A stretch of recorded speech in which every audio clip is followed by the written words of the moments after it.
Napakakalat na naman nga ng bahay namin kaya eto kahit na Easter Sunday, abay maglilinis pa rin tayo.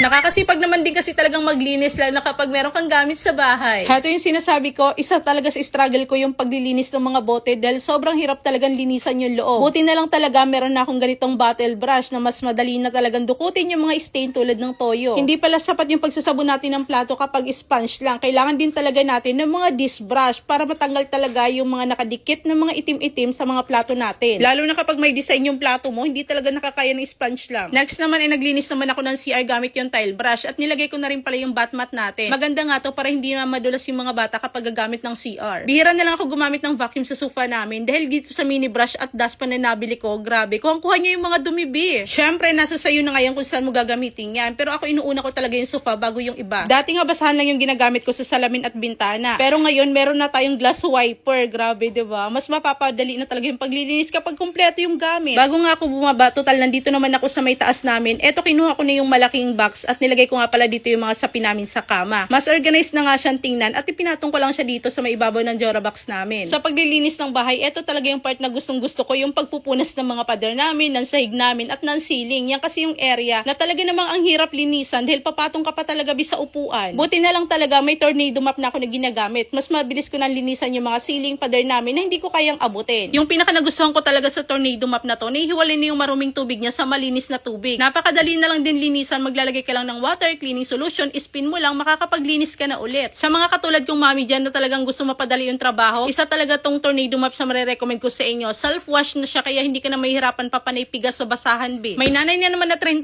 na masaya dahil malinis na naman ulit ang bahay niya.